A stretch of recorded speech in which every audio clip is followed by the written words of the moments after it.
În urmă cu 5 ani, am primit propunerea să devin model pentru Bismarck Studio. Așa a început totul. Bună! Sunt Victoria și acum sunt model Bismarck Studio. Povestea mea fericită poate fi și povestea ta. Voiam să las totul în urmă. Provincia, lipsurile, limitările. Echipa Bismarck Studio m-a ajutat să mă mut din provincie și tot ei m-au ajutat cu cheltuielile de zi cu zi până când am ajuns să iau primii bani. Dar cel mai important a fost faptul că m-au primit cu brațele deschise și asta m-a ajutat să mă acomodez foarte repede. Atât ei, cât și modelele au fost alături de mine în această nouă etapă a vieții. Cerințele lor?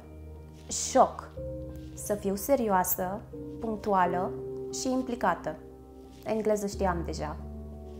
Nu mi-au cerut să fiu 90-60-90, doar drăguță, prezentabilă.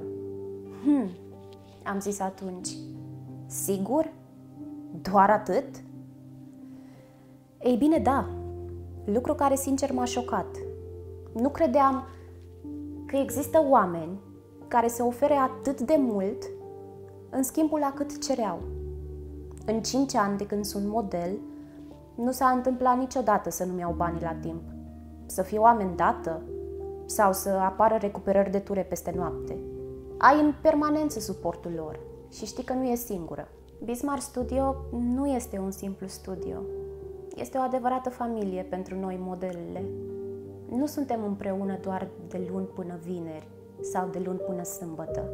Suntem împreună atât în vacanțe, sărbători, cât și sărbări de zi de naștere. Câte amintiri frumoase!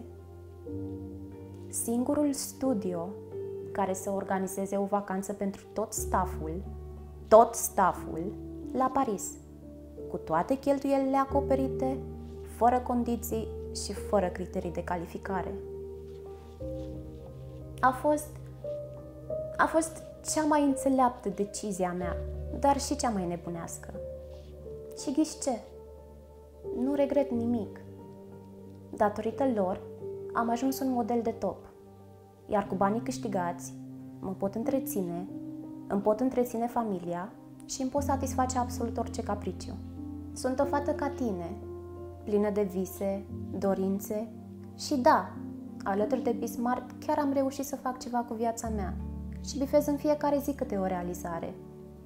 Nu cunoșteam echipa Bismarck. Acum regret că nu i-am cunoscut chiar mai devreme, pentru că da, alături de Bismarck chiar poți muta efectiv munții.